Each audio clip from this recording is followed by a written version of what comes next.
Hello and welcome.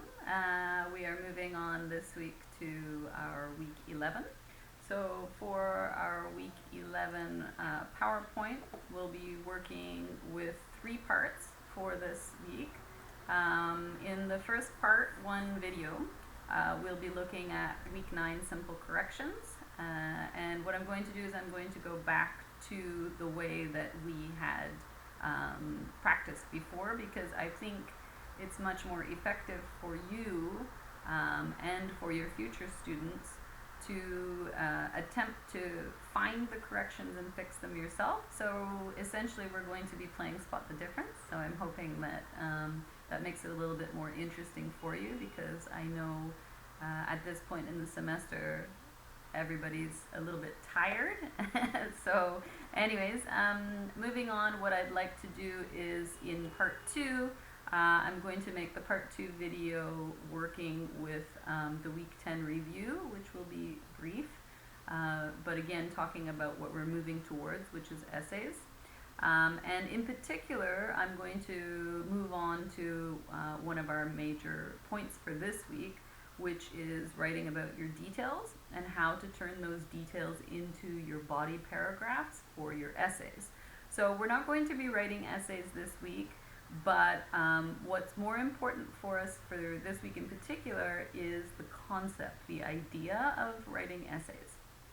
So then in part 3 video, we'll be talking about giving particular words emphasis and using some gorgeous words, which are adjectives, 형용사s.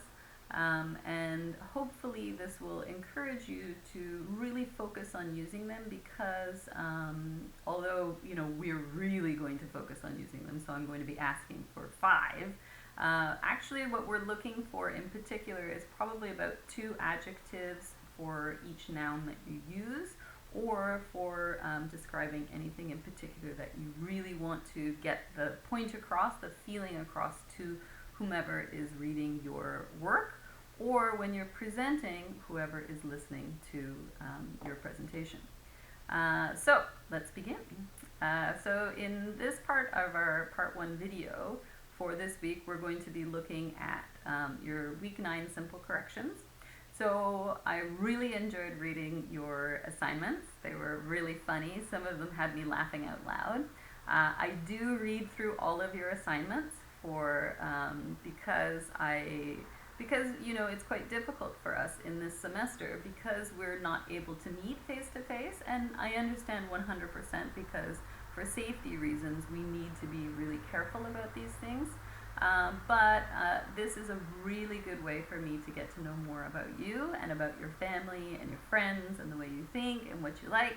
So I really enjoy reading through the assignments, so thank you for doing such a good job. Because it's quite difficult getting through, I'm reading about 140 assignments every week, so you're doing very well. Anyways, moving on, we're going to be looking at the simple corrections. So these were, again, what I found to be kind of common errors. So if you didn't do it, fantastic. If you did do it, no problem. Just fix your mistakes. That's what we're looking to do, is to improve. So I'm moving on now to slide number 3. So slide number 3 is again about our simple corrections. So what I want to know is, can you find what is wrong?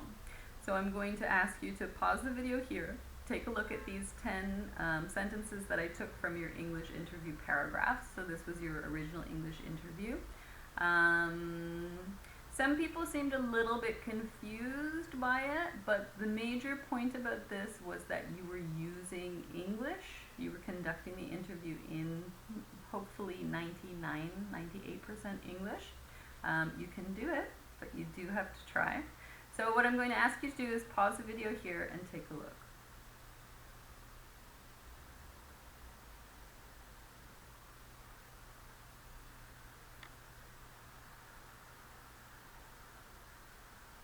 Okay, so I've given you a little bit of time there. If you need more time, do pause the video. Again, what I'd like to do is go through these individually first, and I'd like to point out that even in the PowerPoint program, you can see that some of these already have been marked with a red, they've been underlined in red, which means there's an issue. There's some problem with this. So the computer programs you're using will help you, but you do have to pay attention to what the programs are telling you. So for the English interview paragraph, these were 10 mistakes that were quite common. Number 1, in the title. So we still have the same issues, and we shouldn't be having them in week 11, but remember, the point is for you to find your own mistakes and correct them. So the title was Interview My Friend. Number 2, first, comma, capital H, he aspires to be like his father. Number 3, the fifth question is, what is the best thing you have seen on YouTube? She said that she saw a video by YouTube. Number 4, he can see and feel many things while traveling the eastern United States. Number 5, I think he needed alcohol for playing with his friends. Number 6, second, he prefers sweet tooth to savory food. And we're going to talk about that in our tips today. Number 7, third interview question. She, who lives in school dormitory, likes ASMR videos in YouTube. Number 8, recently he is reading books about classics and philosophy. Number 9, we are friends 13 years ago. Number 10, she is so kind and smart girl. So what I'd like to know is, first of all, you should be hopefully reading these out loud as well, because as we're going through this, remember, this is to help you. So moving on to slide 4, these are the corrections that we have here. So in the first case for our titles, please remember these 2 major points are, number 1, that you should be using capital letters. And number 2, that when we're using interview can be a noun. If it is a noun, it's countable. You have an interview or interviews. So in this case, because you did 1 interview, it would be an interview. And then, of course, when we're talking about another person, we in English, we like the preposition, the word with.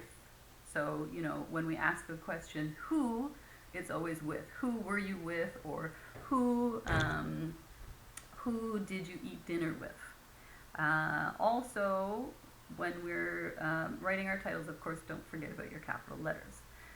Now, interview can also be a verb. So I noticed that a lot of students seem to be kind of confused about how to use interview, but basically you have to decide. Do you want it to be a verb? You know, I conducted an interview, or I did an interview are possible. I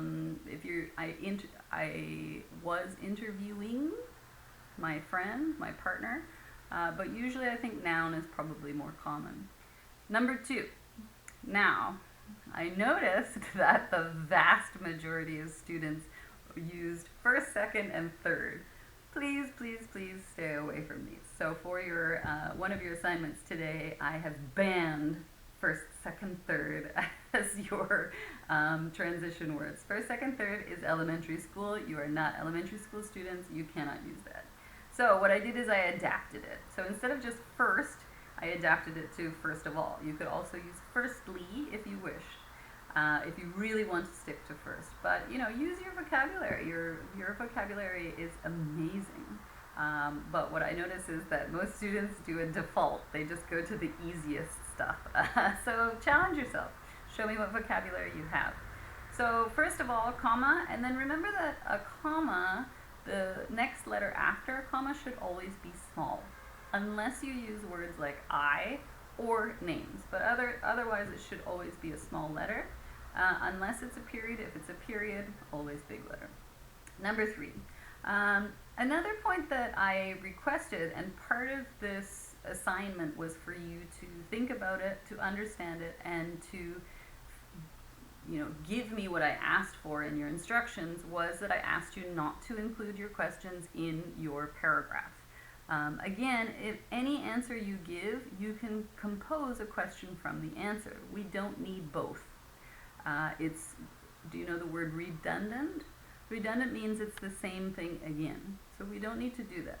So I had here, the first question is. Now remember that your interview, when you wrote this assignment, was finished, which means that you should have written the assignment in the past tense. This was another part of your assignment.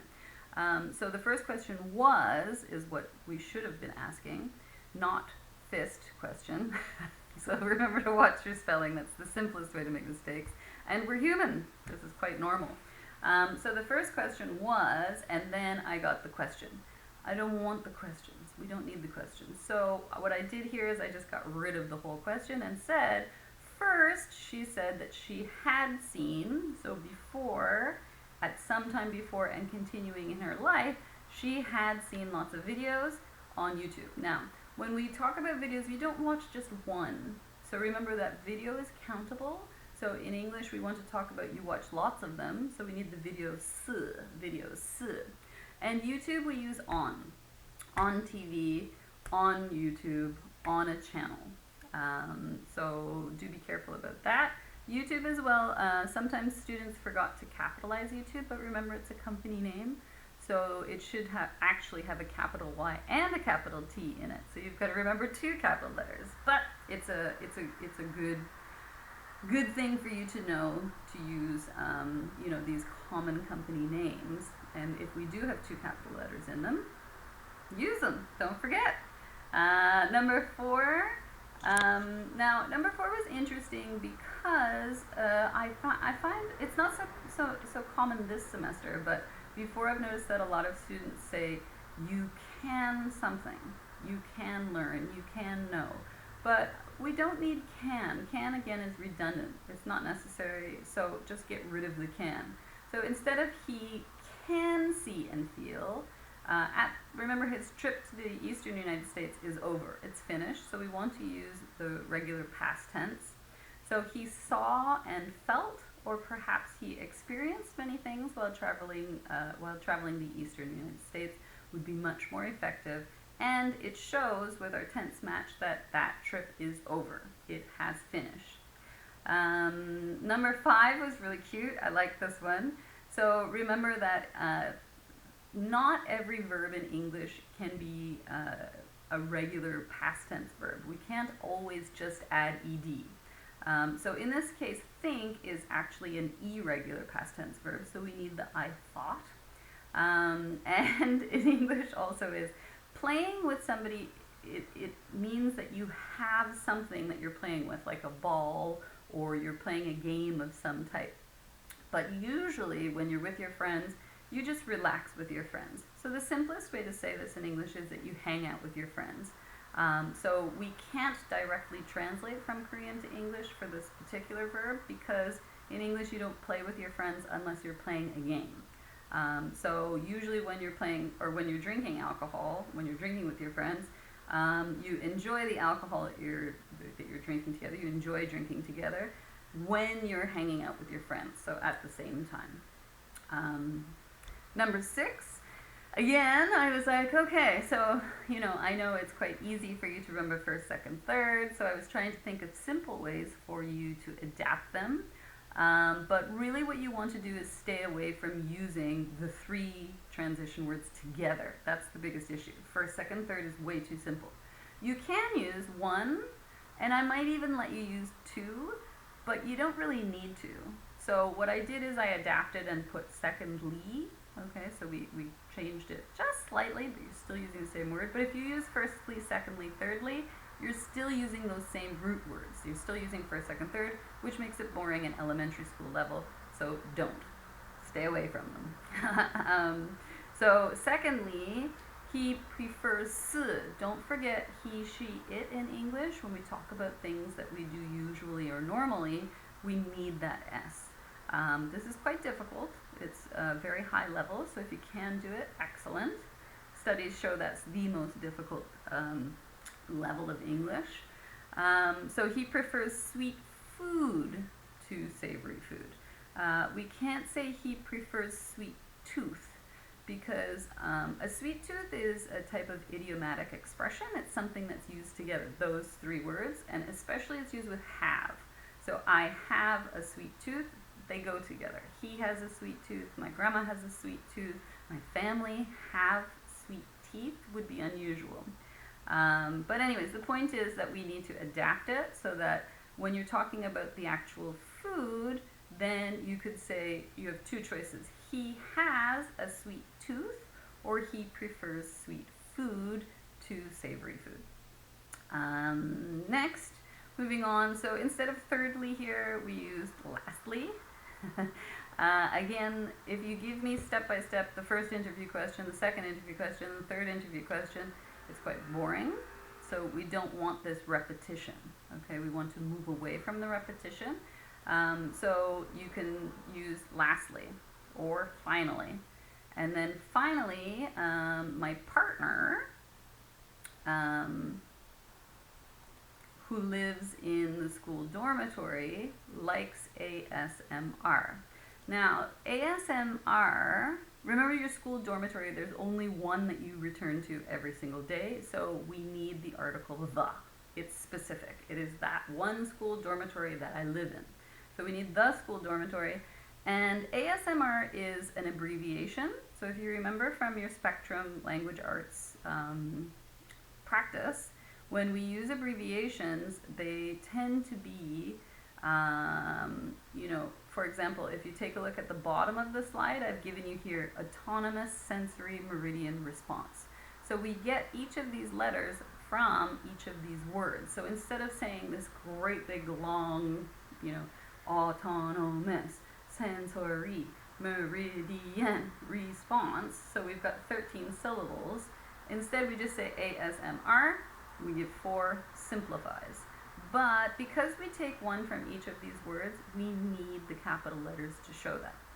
So ASMR should be capitalized, and the videos on YouTube. Okay, so remember that YouTube we always use on, and it should be capital Y, capital T for YouTube. So this is probably good also for your homework, because I asked, one of the options you have is to talk about YouTube videos or channels that you like, or YouTubers, if you wish, people who are hosting the show. Number 8. So number 8, recently he's reading books about classics, but remember that when we talk about something that happened in the past and is possibly continuing into the future, we need our present perfect. So he has been, he has been reading books about classics and philosophy, starting before. Recently, usually I give a gauge of about the last 3 months. So over the last 3 months, he has been reading books about these things. So it doesn't specify exactly when, and it also doesn't say that it is finished. So we don't want just the regular past. Number 9. Number 9, I found it, quite a few students had a hard time explaining this, which is perfectly fine, because it's quite complex in a way. So we had "we are friends" 13 years ago.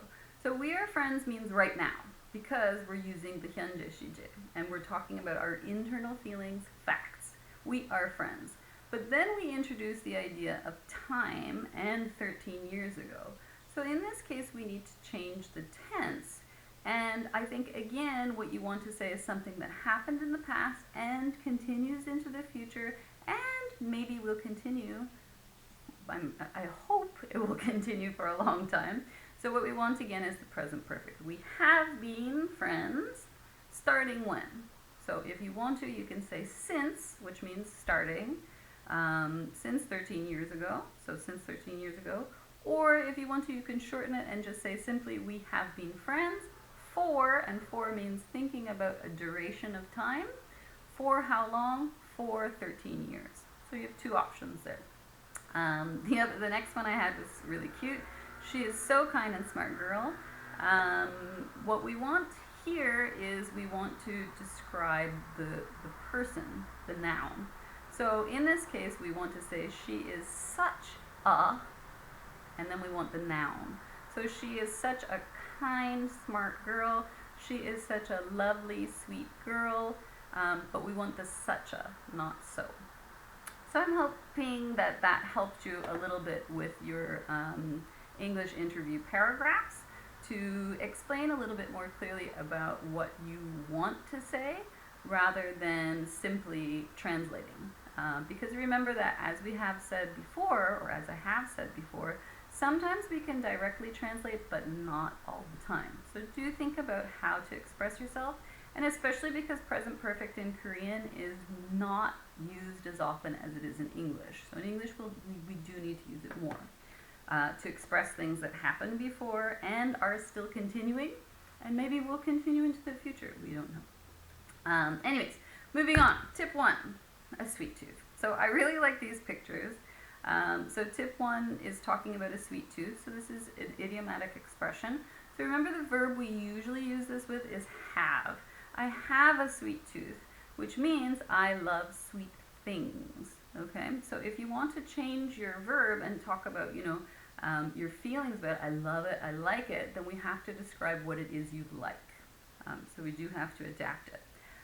So I've given you a couple options here. So we've got this cute little piglet, sweet little piglet who has a sweet tooth. He likes ice cream. This gorgeous little girl who obviously loves Nutella or chocolate. She has a sweet tooth. And I have a little saying here, a cupcake a day keeps the sweet tooth away. Do you know the saying about an apple a day keeps the doctor away? An apple a day keeps you healthy. A cupcake a day keeps your sweet tooth away. So I've given you some examples here. My mom has a sweet tooth, which means she likes sweet things. My teeth like it, not me, is the idea, right? I have a sweet tooth. My teeth really like to. They crave sweet things, not me. So what the meaning is that I like sweet flavors. I like sweet things. I have a sweet tooth. Ice creams or sweet drinks. Maybe you prefer sweet coffee or sweet tea, like a little bit of sugar in. So if we use it from the opposite perspective, I like savory foods. Savory foods, what the simply meaning is, I like salty foods. Okay, so I prefer sweet snacks to salty ones. Notice here we've given the option of prefer. So because we changed the starting point, then I prefer, what objects do you like better? What types of things? So I prefer which sweet snacks, sweet foods, we need the noun, to salty ones. So because we have no have and we have no tooth, I prefer sweet. We've got to switch it. I prefer sweet what? Sweet snacks. So hopefully, if you do have a sweet tooth, you don't eat too much sugar, because of course sugar is not good for your teeth.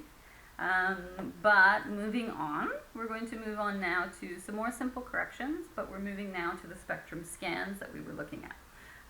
So in the first case, I thought everyone did a really good job overall. I was very impressed with your work. Very good, very good.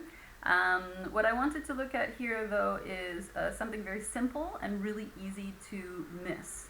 Okay, so we have Chester Cricket, one character, Tucker Mouse, a second character, and Harry Cat. So we have 3 characters. And then we have Is Wonderful Characters. Chapter 2 with your capitalization. We have number 1, my grandpa and his dog Callie are coming to see our new house. So you can see here that the underlined words are the words that were blanks you were asked to fill in the book. Question number 3 was, I gave Grandpa directions from his office on Wellspring Street. Number 4, our house is a mile past Dr. Toomley's office on Carter Avenue, I said. So what I'd like you to do is take a look at these and see if you can find the mistakes. If you need more time, I'll give you 10 seconds, as I always do. If you want more time, pause the video and then start it up again. Go.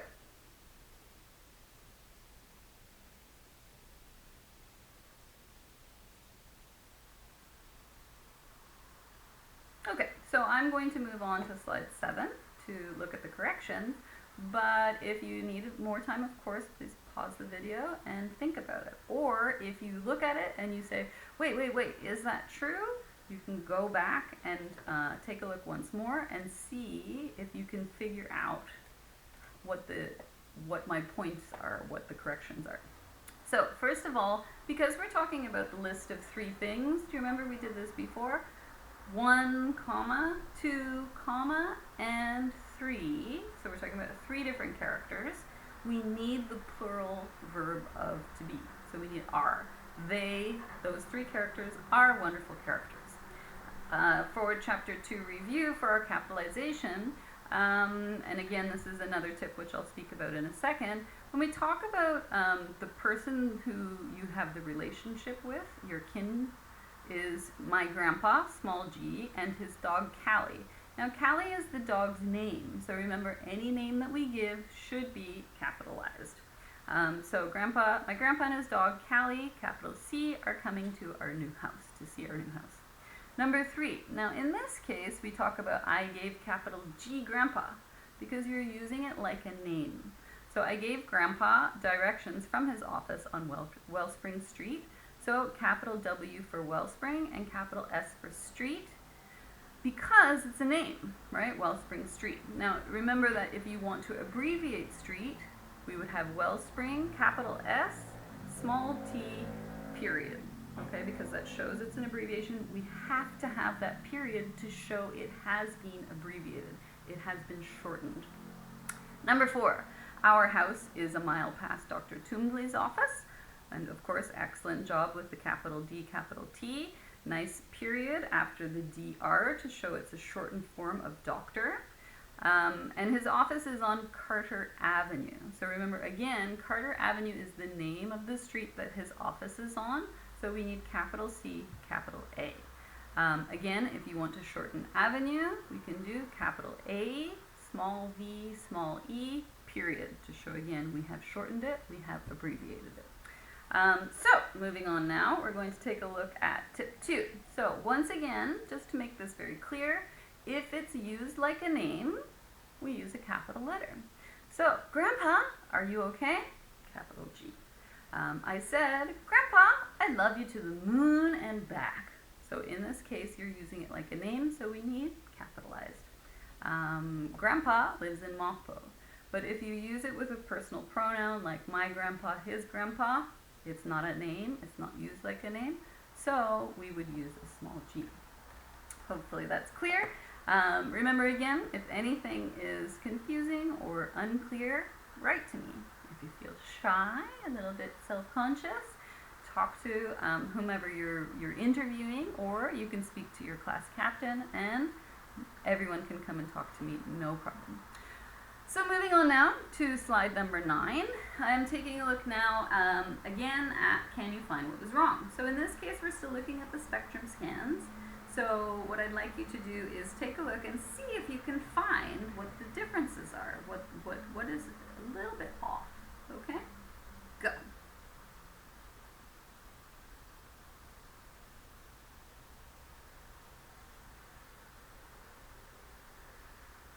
Now, if you need more time, of course, pause the video here and you can take a little bit of extra time. So in Korea and in many countries, and especially for New World countries, we use the metric system. But a lot of countries use older systems of measurements. So one of these old style measurements is using feet and inches. But I think it's a good idea for you to be familiar with these because they are often used in textbooks, and even for your future students, it's a good way to teach about abbreviations because you're teaching about something new and you're teaching about something you'll probably see. So Robbie is 4 feet 11 inches tall. So we have 4 foot 11. What's missing? We'll take a look in a second. Number 2, the Hughes family is moving to Red Wing Court. So again, we should be using abbreviations here. Number 3, Mom buyed a PT of blueberries, and a QT of strawberries. So can you see anything that's missing? And perhaps something else that you might have noticed about the verb. Number 4, Vikram's birthday is Thu Og 8. Number 5, Alan A. Milne is the author of the Winnie the Pooh books. So I'm hoping you recognize at least the picture of who Winnie the Pooh is, but this is really truly the author of these books. So traditionally, the way that we write these abbreviations is with period. And again, the period, in the same way that a capital letter shows it's a name, a period shows it's an abbreviation. So when we write capital M-R, period, it means Mr. When we write capital D-R with a period, it means doctor. So in this case, what was missing from number 1 was simply the periods. Because remember that I-N with no period means in. It's in my cup. So Robbie is 4 FT period 11 IN period tall. Do be careful because it changes in meaning. Number 2, the Hughes family is moving to Red Ring Court. Now, many of you got this. If you did, excellent. It wasn't given to you in the book, so it's, if you didn't get it, it's no problem. The point is the abbreviation and how to do it. So traditionally, the short form for court is capital C, and then you can have RT period or CT period. Both are fine. But the period needs to be there, especially because it's at the end of a sentence. Anyways, number 3. Again, we can't always simply add ed to a verb. Not every verb is regular. So in this case, buy is irregular. So we get bought, and it looks like it should be bowet or something like that. But actually the sound is bought, like robot. So mom bought and for pint, a pint again is an old style measurement, and maybe you hear about a pint of beer if perhaps you've been to Europe. A pint of beer, a pint of strawberries, this is an old style measurement, but the short form for it is small p, small t, and then that period. Remember, you must have a period to show it's an abbreviation, it's shortened. So a pint of blueberries, and for quart, a quart again is an old style measurement, but you might see this especially if you enjoy cooking. In recipes, sometimes if you get recipes from overseas, for example, if you're looking at, or if you're watching a YouTube video from someone who's European, or perhaps, anyways, from a different country, perhaps their country's style of measurement is old. So they use a different type, and you go, quart? What's a quart? So if you take a look on your measuring cup, usually they give you the different measurements and the equivalents. So you'll have the metric on one side, and you'll have old style ounces on the other. So in this case anyways, a quart is Q, small q, T, period of strawberries. Number 4, Vikram's birthday. Now I saw this was quite common. Many students shortened Thursday to THU, and then they stopped. But if you think about it, all we're doing with the days of the week basically is getting rid of day. So we need Thurs, period, must. THU is unusual. Wednesday, of course, is extremely long, so we just use WED, period. But usually the point is get rid of the day. What's the thing that's the same? Get rid of it. Another point about abbreviations is often we just get rid of the vowels. And vowels again are A, E, I, O, U. August, the first syllable, og. Number 5. Number 5 is traditionally this author, the author of the Winnie the Pooh books, is referred to as A. Milne. So any of the beginning letters, you can put or any of the beginning letters of the names, which are called initials. So you can put initial A period, and of course they must be capitalized, and then capital M, Milne is his family name. So you could also use your names in this way if you wish to. So for example, if my name is Jisoo Kim English style, I could put J period, S period, Kim. Anyways, up to you. I'm hoping that was very clear, and we're moving on now to our tip number 3. Yay! So tip number 3 is slide 11. Now, this was another very small issue, but I think it's an important one when we're talking to people, and to make sure that when we're producing English, when we're using English, we are showing people what we want to say. So usually when we talk about things like movies or concerts or singers, or there's a variety of books, we talk about that you like them all, not just one. For example, okay, if you want to take a selfie, we take one selfie, or we take selfies. You want to take a picture, usually we take a lot of pictures. So remember to add that S. So for example, she likes mystery novels. We need the S. If we don't put the S, then it's confusing for readers because they're not sure if you understand that that's an object, a noun, and that how many does she like? She just likes one? Unusual. So we always want to add the S. My friend really likes horror movies. All of them. Next one, my mom reads all kinds of books. So she likes romances, she likes mysteries, she likes all different types. My class captain loves sweet snacks. So a variety of sweet snacks. And finally, my best friend loves YouTube ASMR videos. So remember that when you're talking about YouTube videos, we're talking about a bunch of them. All of them. So moving on to slide number 12 now. This is again spectrum scans, but this time I'm looking at the third point, chapter 3. So in chapter 3 for our spectrum scans, you had an option of choosing if it was past tense or present tense, and then adapting the sentence to future tense. So take a look at slide number 12 and see if you can find what is wrong.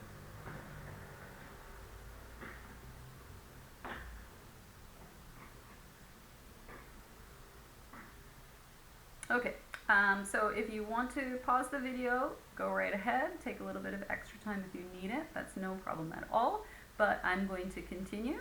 So in sentences, so sentence 3 was a little bit more difficult. Sentence 4 and sentence 6, these were our big issue sentences. So what I want to take a look at is each one separately. So in sentence 1, we have, they will make of a special kind of material. So remember that when, in this case, we need will be. And then we're also talking about at that time in the future, what will happen. So they will be in the future made of a special kind of material. Again, be very careful about your spelling. It's very easy to make mistakes, especially typing. And